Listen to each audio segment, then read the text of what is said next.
Olá, eu sou a irmã Martina e esse é o 7º encontro da nossa série sobre virtudes. Até agora nós falávamos das virtudes assim chamadas cardeais, quer dizer, principais, das quais dependem todas as outras virtudes. Por exemplo, a gratidão é uma virtude anexa da justiça, a castidade é uma virtude anexa da temperança e assim por diante. E agora nós vamos entrar nas chamadas virtudes teologais. Elas têm esse nome não só porque elas se referem a Deus, as outras virtudes se referem mais às relações entre as pessoas, nós uns com os outros. Essas 3 últimas virtudes se referem à nossa relação com Deus, mas sobretudo porque ela mais claramente ainda do que as outras 4, claro que as outras 4 também, tudo vem de Deus no fim, essas 3 virtudes teologais são uma graça de Deus, é algo que Deus nos presenteia, por assim dizer, e a nossa parte é, obviamente, nos abrir a esse presente de Deus, aceitar essas virtudes, o que é possível, obviamente, não para um grupo determinado de pessoas, mas para todos os seres humanos. A primeira das virtudes teologais é uma virtude que muitas vezes, hoje em dia, na nossa mentalidade racionalista e materialista, é considerada, de certa forma, como um sentimentalismo, como uma coisa que, sim, é boa, mas na verdade é mais uma ilusão do que outra coisa. Ou então, como o próprio Marx dizia, é o ópio do povo, de certa forma. E que, no entanto, curiosamente, quando a gente para um pouco para pensar de forma sincera, é algo que faz parte não só diário, como constante da nossa vida, hora a hora. Nós estamos falando aqui da virtude da fé, obviamente. As pessoas que mais tendem a se rir um pouco da fé e justamente a dizer que quem tem fé acredita em ilusões, são geralmente, parafraseando a famosa palavra do Chesterton, aquelas pessoas que mais acreditam, às vezes, em coisas quase absurdas. Quantas vezes a gente encontra pessoas, e isso pode acontecer com nós mesmos, que não acreditam em Deus, mas acreditam, por exemplo, nos jornais. Basta ler uma coisa no jornal que aquela pessoa, enfim, afirma aquilo, espalha aquilo, se impressiona com aquilo, como se aquilo fosse a verdade plena sobre um acontecimento. Revistas, por exemplo, quantas vezes na universidade eu vi alunos de história acreditando em revistas que são claramente sensacionalistas, tem coisas, enfim, que são escritas para vender, obviamente. É só fazer um estudo um pouquinho mais profundo sobre aquele assunto que você vê que não é aquilo que está escrito ali, não é bem assim, ou inclusive às vezes é uma coisa realmente inventada segundo a interpretação, geralmente a ideologia da pessoa que escreveu. Para não dizer acreditar em horóscopo, acreditar em superstições, ou acreditar, enfim, em pessoas que a rigor não têm nenhuma credibilidade conosco, mas isso é o que a televisão fala, é o que a mídia fala, é o que se fala, de certa forma. A gente vive muito no mundo que tem essa atmosfera. Não se crê mais nas coisas sólidas, antigas, nas quais durante séculos nós cremos. Se ri um pouco da religiosidade, seja cristã, seja, enfim, islâmica, judia, ou o que seja, mas se acredita constantemente, diariamente, e nas coisas mais supérfluas e, sobretudo, coisas que não têm, inclusive, nem pretendem ter uma fundamentação sólida, uma fundamentação científica, por exemplo. A gente vê isso nos filmes, há filmes que são inteiramente sensacionalistas, sobretudo sobre a igreja, sobre assuntos assim, e aquilo corre como fogo de palha e todo mundo, porque viu aquele filme, começa a pensar daquela forma, aquilo molda a mentalidade, o pensamento, inclusive de pessoas adultas, inclusive de pessoas profissionais, cientistas, que não tem o mínimo cuidado naquele aspecto ali de ir ao fundo da questão e de ver, no caso dos filmes, geralmente aquilo é uma invenção total, é uma coisa que o autor, ou o diretor, ou o script fez para, obviamente, ganhar dinheiro no cinema. E em si isso não é uma coisa errada, ele pode ser feito, obviamente. O cinema e os livros também de ficção não têm obrigação nenhuma de repetir a verdade histórica, mas é preciso, claro, apresentá-las como ficção, e é preciso que se tome essas coisas como ficção. É muito curioso a gente observar isso. E quantas atitudes nossas na vida cotidiana são fundamentadas na fé? Fé em coisas menores, né? A gente entra no ônibus e a gente tem fé que aquela pessoa que está dirigindo o ônibus vai levar onde a gente quer. A gente entra num avião e a gente tem uma fé enorme no piloto, porque a gente não tem nenhum controle sobre o que vai acontecer ali. A nossa vida está dentro, né, daquele aparelho. A fé que a gente tem num médico, o médico opera a gente, dá uma anestesia, ele pode fazer um mínimo movimento da mão e a gente, enfim, perde a vida, né? Ou fica com problemas de saúde para o resto da vida. E a gente tem fé nessas pessoas. A fé é isso, é acreditar na palavra de alguém. Ora, se a gente tem fé, às vezes tão grande como no caso de um médico, nas pessoas, o que nos impede de ter fé em Deus, não só porque Ele enfim, né, o Criador, e isso nos diz o nosso coração e a nossa razão também, mas sobretudo, que é o caso cristão, porque Jesus Cristo é um personagem histórico, é uma pessoa da história, não há dúvidas sobre isso. E o que ele diz não pode ser tomado simplesmente, como repetem tantos autores, como algo, sejamos todos bonzinhos, né? E vamos, enfim, dar as mãos e lutar pela paz, que é uma coisa boa, enfim, mas que a rigor não tem nenhuma mensagem específica, não. Os evangelhos trazem uma mensagem que ou indica realmente alguém que é o que ele diz que é, Filho de Deus, Salvador, Redentor, enfim, né? A revelação de Deus ao homem, ou então, como diz C.S. Lewis, o grande escritor anglicano, ele é um louco. Jesus ou é filho de Deus ou é louco.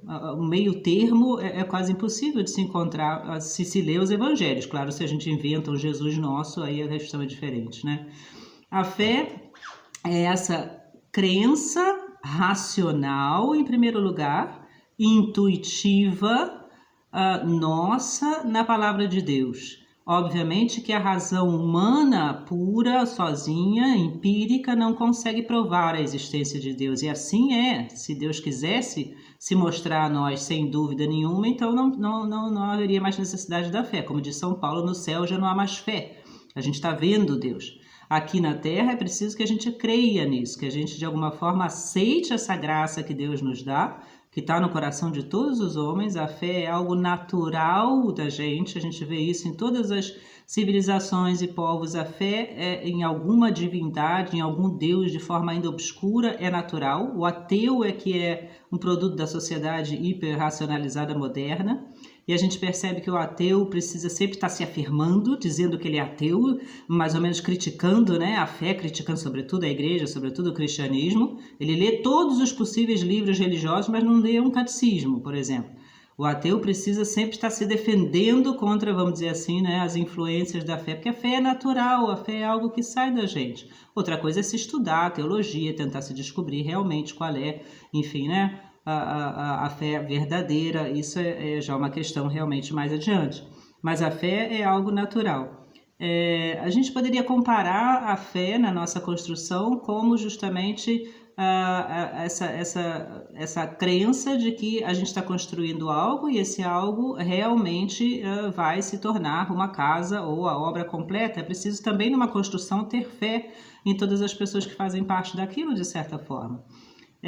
Ou a gente poderia comparar muito mais poeticamente a fé ao nascer do sol, por exemplo. Muitas vezes quando a gente acampa, a gente está do lado de fora, né, e está no escuro de noite e as coisas estão ali, a gente sabe que elas estão, mas é tudo escuro, a gente precisa de uma lanterna, a gente faz tudo com mais medo, a gente de certa forma não sabe por onde vai, a gente não enxerga as coisas.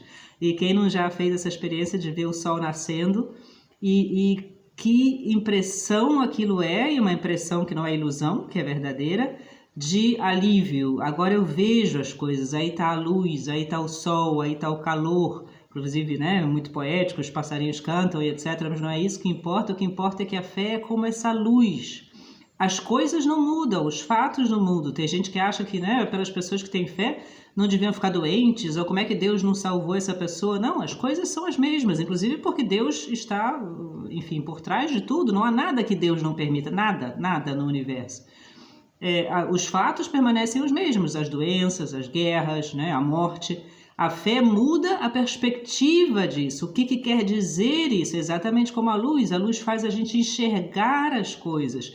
A fé liberta e não escraviza, como se pensa. Ao contrário, a fé é que faz a gente enxergar plenamente o que é a vida, o que é a morte, o que é, enfim, né, o nosso papel aqui.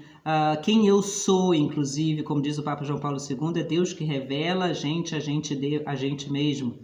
E sem a fé, as coisas continuam as mesmas, a gente continua vivendo, a gente continua, né, enfim, podendo, inclusive, pela nossa própria razão, fazer muitas coisas, mas permanece essa escuridão, que no fim leva, obviamente, né, a uma depressão muito profunda, porque a gente já não entende a rigor o que a gente está fazendo, qual é o sentido das coisas. A fé dá luz, dá calor e dá, sobretudo, sentido. A fé, muito ao contrário do que a gente pensa muitas vezes, sobretudo às vezes nós até cristãos, não é um sentimento, ela não tem nada a ver com a emoção. A emoção pode estar presente, eu posso perfeitamente, né, numa cerimônia, por exemplo, cantar alto com todo mundo, aquilo é bonito, aquilo me ajuda, certamente. A emoção faz parte da vida, mas a fé não é emoção. A fé é uma coisa completamente objetiva. Não é objetiva no sentido de empírica, que eu possa testar, preciso um ato, né, de realmente acreditar, mas esse ato não vem da minha emoção, vem da minha razão. É talvez comparável justamente a gente ir ao médico e a gente pode estar sentindo bem ou não, gostar mais do médico ou não, enfim, né, ter os nossos problemas psicológicos, mas o médico faz uma coisa objetiva, dá um remédio, faz uma operação e cura a gente, independentemente dos nossos sentimentos. E a fé é assim também. A gente aqui no mosteiro tem a nossa primeira oração e a missa muito cedinho de manhã, e se você perguntar às irmãs, elas vão dizer que estão com sono nesse momento, estão cansadas, estão com sono. Isso não tira o valor da missa, obviamente. Isso não tira o valor da oração. Ou muitas vezes, né, na confissão, eu vou me confessar e não gosto muito daquele padre, não é uma pessoa com quem eu tenho afinidade. Para a confissão, isso não faz diferença absolutamente nenhuma. As coisas subjetivas aqui não importam, o que importam são as coisas objetivas. Jesus fala isso no Evangelho constantemente, não é quem fica dizendo Senhor, Senhor, ou fala muito que tem fé, mas quem faz aquilo que eu digo. E esse fazer não necessariamente implica os meus sentimentos, eu posso fazer uma coisa boa, enfim, né? Não necessariamente me sentindo bem com aquilo.